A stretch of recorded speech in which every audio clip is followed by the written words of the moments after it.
the point of sharpest focus that is in acceptable focus. Changing aperture also changes the quality of the background or bokeh. But the two things that I'm going to deal with tonight are effects that aperture has on sharpness. And it turns out it's not just diffraction that affects sharpness, but also something called acuteness. Now, the theory of it suggests that diffraction will not be visible except if you zoom way in. It's going to be on the order of a few to several pixels. So not something you would be likely to see in your photographs. But there's a lot of people out there that I think use the term diffraction loosely and include all the effects of small aperture, including this other thing that has a much larger impact, this acuteness, which I'll explain a little bit later. I think many people don't make the distinction, just call them both diffraction.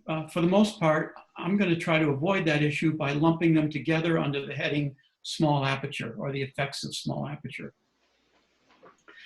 One last thing about this slide, I want one of the take-home messages of this presentation to be that this whole range of apertures is useful. And yes, I acknowledge that there is a sweet spot in the middle part of this range, but there are uses to both ends of the aperture range. And if you insist on avoiding using either very stop-down apertures or very open ones, you're going to miss out on some opportunities to take those kind of photographs. But it's just that this whole range is useful, and we want to know when and why we would use the ends outside the sweet spot. All right. There we go. All right, so here's the one technical slide. Let's start on the left.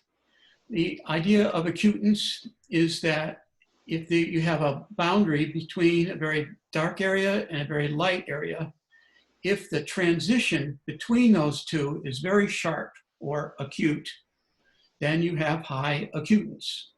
Whereas if that transition from very dark to light is graded, goes through a bunch of grays, then you have low acuteness. And the claim is going to be that if you were to take a picture that had a lot of parts to it, like the top diagram, with sharp step between fully dark and white. And if you took a picture of that at f/22, because of acuteness issues, your picture would look more like the one on the bottom. It would have what we're going to call spilled light from the light area to the dark area. Now, this isn't just esoteric, it really comes into play in a place that many of you probably are familiar with. So now if we move to the right, look at just the top two bars.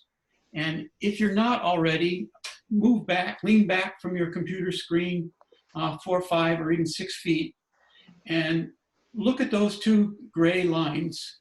And I think you'll notice that one of them is sharper than the other. One has kind of soft edge, the other has very sharp edge. If you now look at the two bottom lines, it turns out they are the same two lines, they're just enlarged. And they're enlarged so that you can see why the one on the left looks sharper than the one on the right.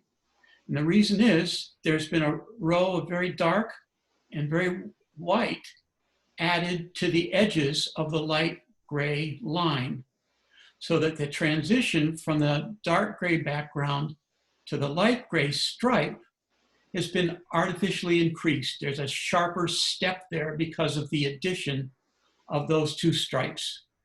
So you can artificially increase acuteness. And as I read, this is how unsharp mask works. I found that very interesting, but it also telling in a couple of ways. One, it points out that if we have acuteness problems in our photo, you can deal with it. You can sharpen, you can increase clarity, you can do a number of things to regain some of the sharpness of those edges.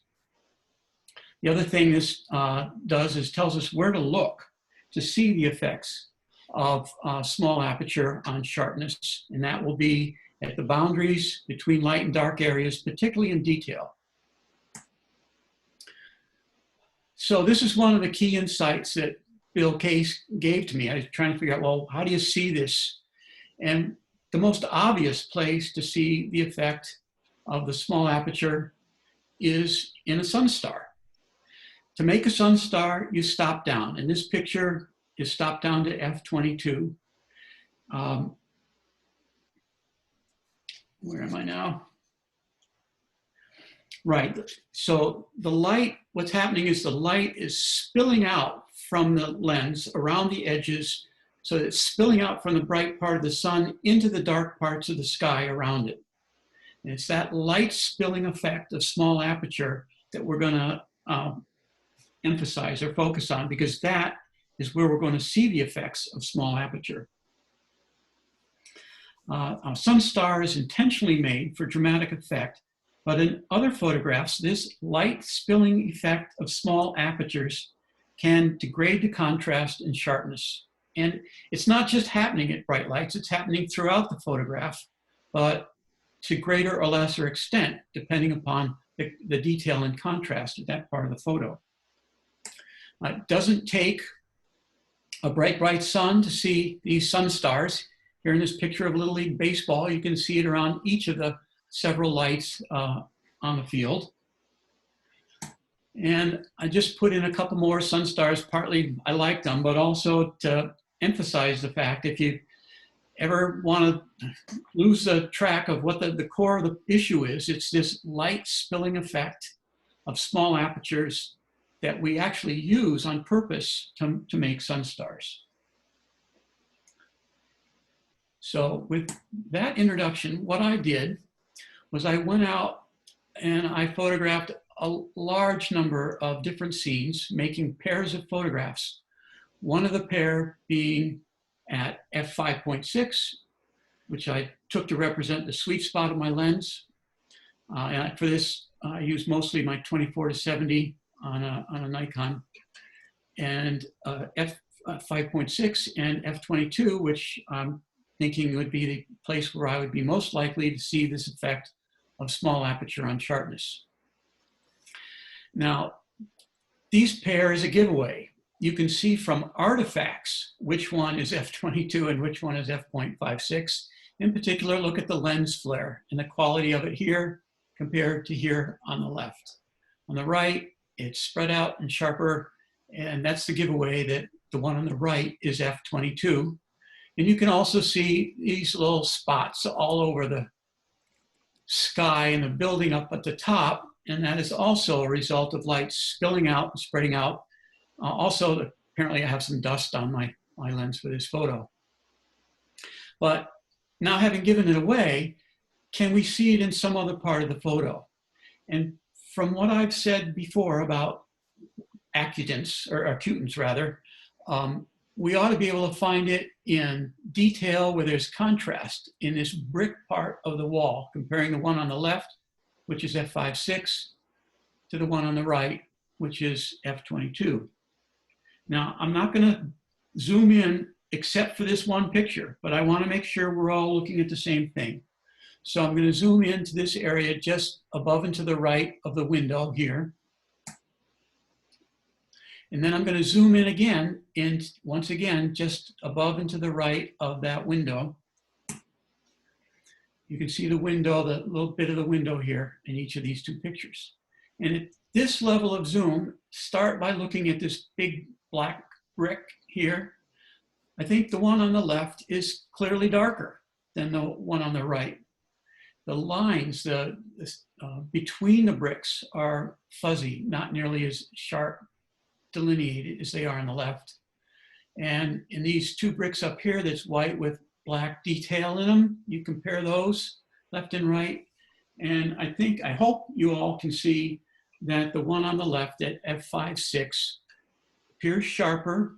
And I'm going to say that it's due to contrast effects resulting from light spilling around the edges of a stop-down lens. Can you see that? Now that you know that what you're looking for, if we back up, can you still see it? Well, I've worked with this photo enough that I'm sure I can, but I also think that it's clear, even clearer in this part of the photo, just to the right of the window panes. Now, if you look there and compare it on the right, I hope you can all see, I hope maybe most of you will agree that the one on the left is sharper at this level of magnification. And if we step back out to where we were at the beginning, it's harder to see, but now that you know what you're looking for, this is the magnitude of the effect we're looking at here. Comparing that, the one on the left, sharper at f5.6, contrast is a little bit better. It's not a big effect, but it's there and you can see it without magnification.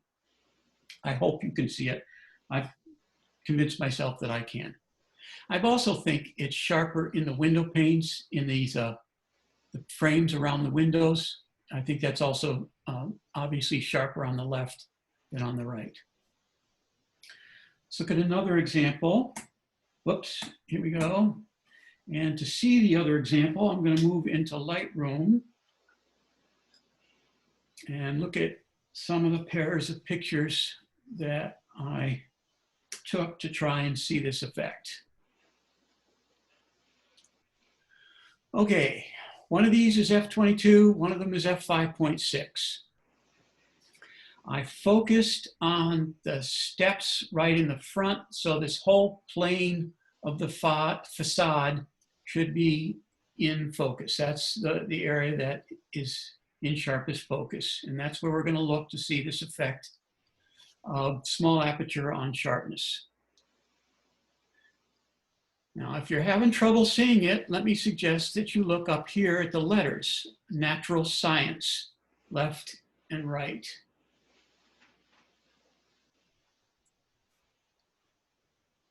Okay, and if you're still struggling, look at the V or the A. But if you put your, I have to put my face directly in front of the one on the left and then on the one on the right and move back and forth to convince myself that, yes, indeed, the one on the left is a little bit sharper because of that contrast effect. And I hope most of you at least can see that and will agree. It's small, and that's part of the issue. Part of the point of the presentation is not a big effect at all. But the other part of the point, it is visible. You can see it. Once you get used to it, I think you'll also see it in the columns. Just there, particularly where the columns are next to the dark windows, you can see the effect there.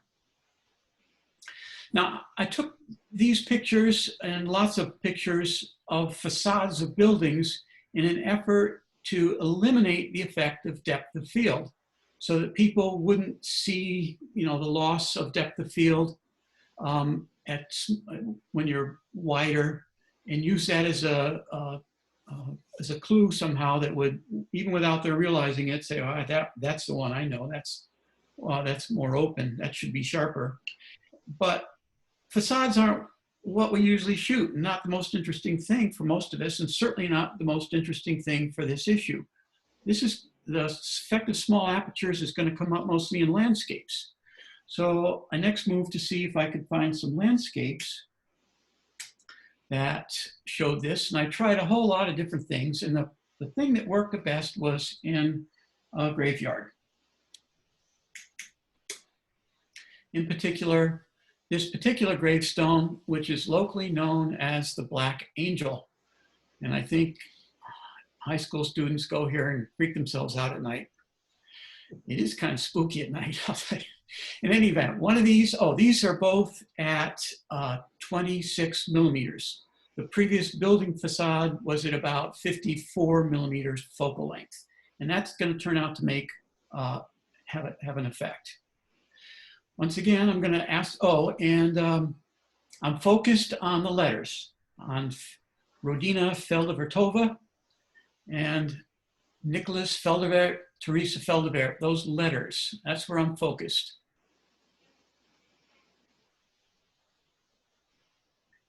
Okay, what you're looking for, once again, is sharpness differences and quality of the contrast in the letters. And once again, I hope most of you can see and will agree. Are you ready? That the one on the right this time is f5.6 and the one on the left is f22. Now, there should be depth of field issues here as well. I can't really see anything in the foreground. They both look sharp to me. And if you look in the background, even this trash can back here at f5.6 is incredibly sharp. Not quite as sharp as this one. Is almost no difference. The ability to get depth of field with a wide focal length here, 24 millimeters, is really quite remarkable. You can begin to see it if you look at this tree here. Look at the quality of the contrast in that tree, because that's now falling outside the depth of field at f5.6 on the right. We're on the left at f22, that tree is still within the range for depth of field. And I think it's a tiny effect, but it's a little sharper here. And part of the sharpness is that there's better contrast in that tree. Well, I wondered if that effect what would happen? Could I see that also at a longer focal length? So I was right at the edge of a road through the cemetery, and I was able to step back, photograph from the other side of the road. Didn't have to go step on anybody's grave. And I shot at 70 millimeters for this pair. Once again, focused on the letters, and that's where you're going to look to make the decision of which one is f22 and which one is f5.6. By now, you're seeing what I'm seeing. You're getting used to it. You can tell that the one on the right is still f5.6, and it's sharper, it's better contrast in the letters.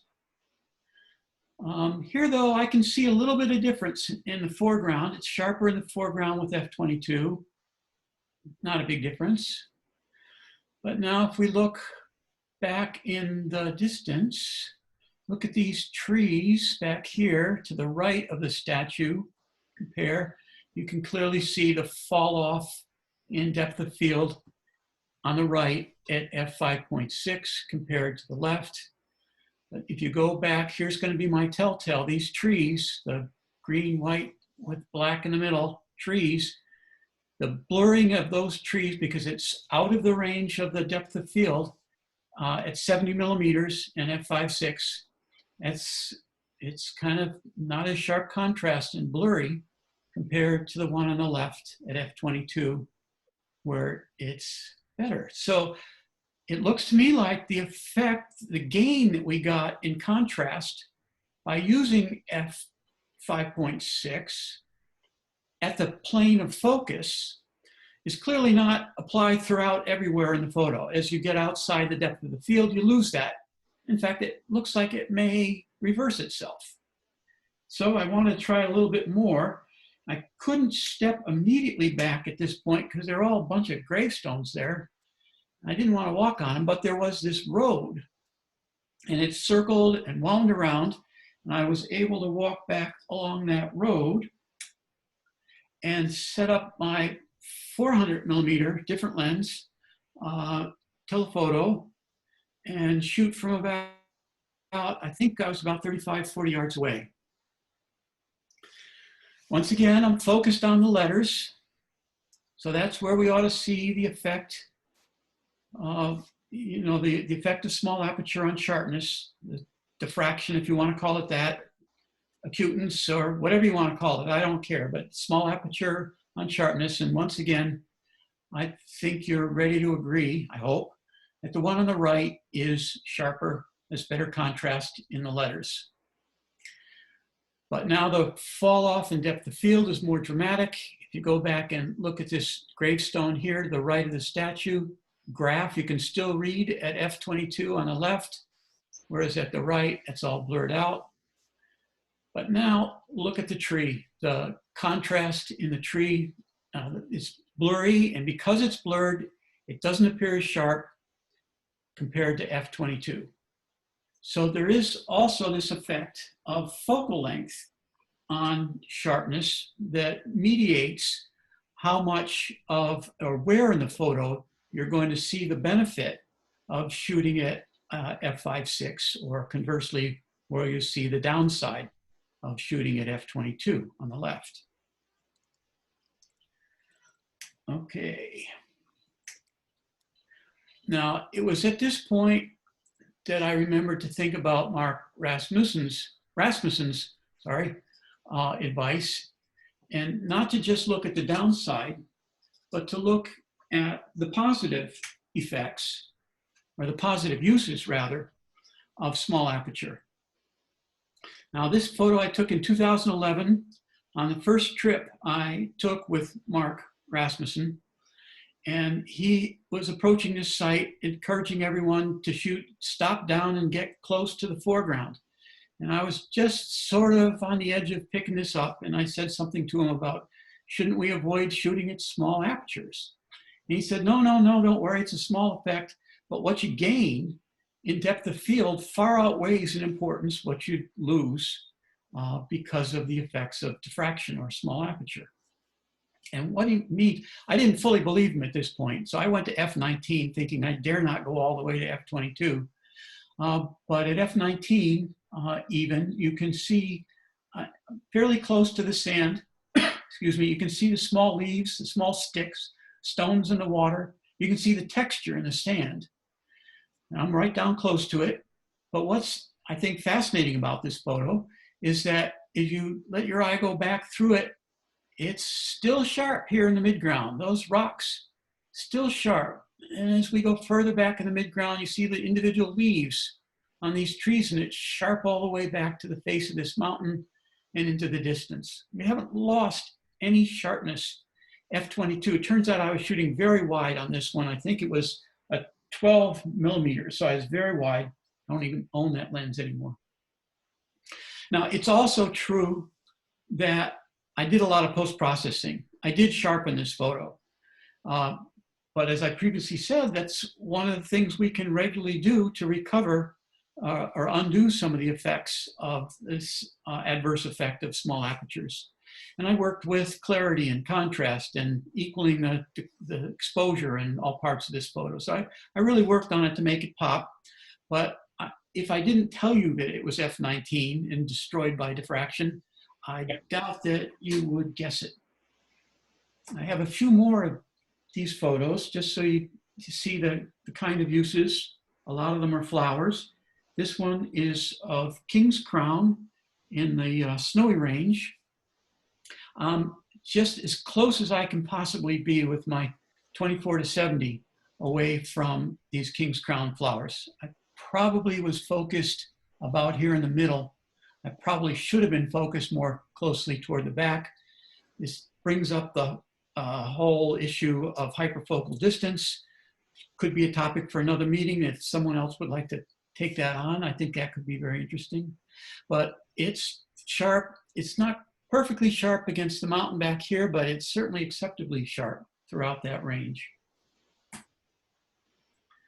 Now this next one in Gothic Mountain in Colorado, not quite as close to the sunflowers as I was to the King's Crown in the previous photo, but still within a couple of feet. Really what's wrong with this photo is it's a little overexposed on the face of the mountain. But why I wanted to show this one was that someone might be wondering, well, isn't this the kind of thing you would want to use focus stacking for? And I thought, well, one, this would be a good follow-on to Jackie's presentation to compare the two techniques and say where you might choose one versus the other. And in this instance, the photo that's shown here, you couldn't get this photo with focus stacking. It wouldn't be possible. And the reason is there was a wind and the flowers were moving. They were swaying gently. It wasn't a big wind. I think I was able to get away with 1/60th of a second to stop the motion. But if I had tried taking 2 or 3 or 4 pictures, I probably would have used about 4 to focus stack this one. The flowers would have moved in between the various slices of various parts of the focus stack. And then they wouldn't have aligned when you went to align them in the computer. And the non-alignment would have meant they would have all been blurred, or the background between them would have been blurred in that part of the photo. So if you've ever got grasses or flowers or leaves or even twigs or anything that's going to blow at all, even in a slight wind, if that foreground is moving at all, focus stacking is not going to give you a sharp focus. It's not going to give you a sharp image, and this would be a much better option, the F22 option. Yeah, here's another one. Once again, as close as I can possibly get to these Indian paintbrush at Black Bear Pass in Colorado, but in focus through the range out to the waterfall in the mountain in the distance. This one I had to show it, one of my favorite, just because I love the hedgehog cactus here. But once again, this brings up the issue of hyperfocal distance. I was probably focusing on the farthest flower in the center. And if I were even smarter, I would have focused a little bit beyond that. The cactus is pretty sharp, but the mountain is not as sharp as it might have been had I used hyperfocal distance a little bit better. Nonetheless, F22 clearly conveys the sharpness of the spines and the flowers in the foreground and reasonable sharpness beyond. And then for the last of these pictures, another one. This once I want to put this one last because it shows you get right down and get the texture, the detail of the spines of the cactus, you know, the ground here, the individual stones, but that cactus all the way through to the whole cactus framed here, and then onto the mountains, giving you a sense of the environment. So you get that whole range of depth. And that's really one of the great powers, one of the positive uses of F22 and small aperture in general.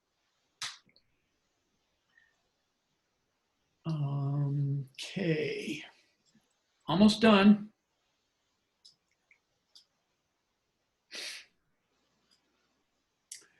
Okay, to summarize what we've seen, the negative effect of small aperture on sharpness is small, right? I hope a lot of you were able to see it. I think one of the takeaway ideas for why it's happening is this light spilling, light spilling effect of small apertures, which is most easy to see in a photograph of a sunstar. 2, the negative effect of small aperture on sharpness is more evident in areas of the photo with contrast detail, like the letters, the natural science above the facade, or the letters on the tombstone. And 3 and 4 go together. This negative effect of small aperture on sharpness is most obvious at the plane of sharpest focus. And then as you move away from that and you're out of the range of depth of field, you lose it entirely. And in fact, you may have the opposite effect as you retain sharpness with a small aperture, as in the trees in the graveyard, the green tree. But that's just all the negative effects. It's slight. It's a small effect. But there are positive reasons to choose small aperture. As we said, namely the ability to achieve acceptable focus from very close foreground objects to distant background. And so the final slide is back to the trade-offs. So here we have this whole range, your sweet spot rather. Why would you step out of the sweet spot to use very wide apertures? Well, as in number 1, wide open apertures are recommended. You have to use them really in very low light situations such as night skies, or to create smooth background or artistic bokeh. But the idea is if you don't have one of those purposes, if you don't need it for any of those reasons, you'd probably be better off staying away from wide open apertures and step back into the sweet spot of the lens. Likewise, when would you use way stop down? Well, we've already gone over that in detail. When you have a foreground object that's very near and you want acceptable focus from near to distant objects, right? If you have that situation, this is the tool for it. If you don't have that situation, you probably don't need it. You're better off going back into the sweet spot of the lens. But if you have that situation, there's really no reason to shy away from it. It brings up the question of near. How close is very near? Well, the pictures I showed you, many of them were as close as I could get with a 24mm focal length. So a foot or two is very near, maybe up to 5 feet, maybe. But if the nearest object that you need to be in focus is 10, 15, 20 feet away, you don't need it. You don't need f/22 to get the range of everything in focus from that 20-foot distant to very far distant. You're probably much better off in that circumstance to use f11 or f8. And as we discussed before, this aperture choice and the effect of small aperture is affected by focal length with the, as we discussed, comparing with the gravestone pictures. But I didn't time this one. How'd I do? Let's see if I can get out. Great. Well, I've got some questions for